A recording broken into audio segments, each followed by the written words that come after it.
जिंदाबाद जिंदाबाद इनकलाब जिंदाबाद जिंदाबाद इनकलाब जिंदाबाद जिंदाबाद आदरणीय रसाए जिंदाबाद जिंदाबाद इनकलाब जिंदाबाद जिंदाबाद।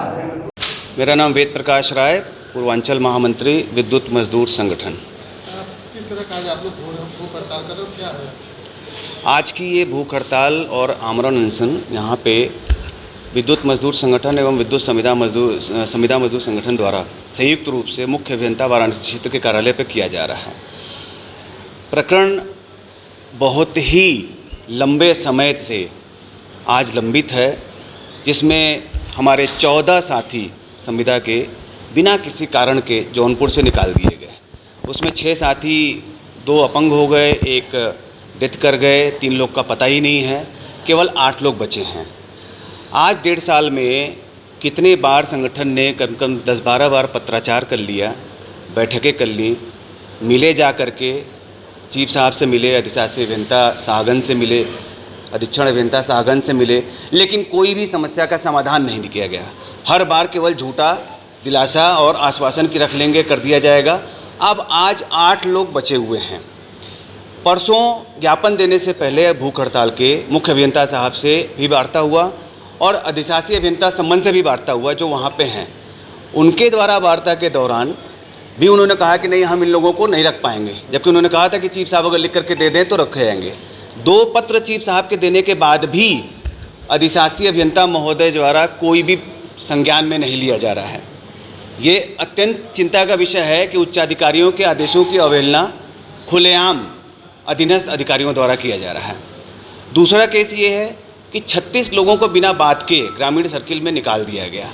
वो निर्दोष लोग जो बिना किसी कारण के, तो मुख्य अभियंता प्रशासन के द्वारा हमने पत्राचार जारी करवाया और आदरणीय चेयरमैन साहब के द्वारा भी ये हम लोग का समझौता हुआ था कि जो मजदूर संगठन और संविदा मजदूर संगठन के पदाधिकारी और सदस्य हैं उनके विरुद्ध कोई भी कार्रवाई नहीं की जाएगी, न तो वेतन काटा जाएगा, न तो उनको नौकरी से निकाला जाएगा।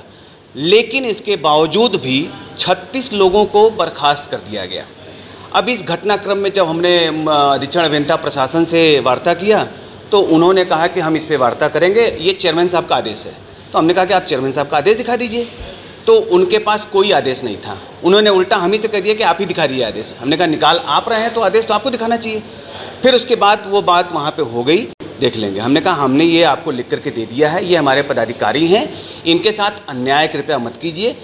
अगर बर्खास्तगी का कोई आदेश है तो कृपया बताएं, और नहीं तो ये सिर्फ एक 36 लोगों की बात नहीं है, इनसे जुड़े उनका परिवार भी है जो सड़क पे आ जाएगा। इस केस में एक और हम आपसे थोड़ा सा बात कहना चाहेंगे कि जो 373 लोग भी यहाँ निकाले गए थे, उस प्रकरण में भी संज्ञान में लेने पे पता चला कि वो 373 भी निर्दोष बेचारे बर्खास्त कर दिए गए थे बिना किसी आदेश के। ना तो माननीय हाईकोर्ट का आदेश है, ना माननीय चेयरमैन साहब का आदेश है। सिर्फ और सिर्फ अपनी मनमानी करने के लिए अनर्गल इसी तरीके से आरोप प्रत्यारोप करके और कर्मचारियों को बर्खास्त किया जा रहा है। ये अत्यंत पीड़ादायक है और दुखद है। क्या मांग करते हैं? मांग यही है कि ये जो भूख हड़ताल चल रही है, अभी मुख्य अभियंता साहब ने हम लोग को बोला है कि आप लोग आइए, अपने जो भी पदाधिकारी हैं 5-6 उनसे वार्ता करेंगे और उसमें अगर सहमति बन जाती है तो हम ये भूख हड़ताल जो चल रहा है ये यहीं से समाप्त हो जाएगा। अन्यथा की स्थिति में ये अनवरत अपनी गति से चलता रहेगा। डिजिटल इंडिया का digital new platform live VNS पिछले 7 वर्षों से बनारस की सेवा में। पाइए बनारस के कोने कोने की खबर निष्पक्षता के साथ। लाइव वीएनएस से बनारस की ताज़ा तरीन खबरों के लिए प्ले स्टोर से डाउनलोड कीजिए लाइव वीएनएस ऐप या फॉलो कीजिए लाइव वीएनएस को सोशल मीडिया पर।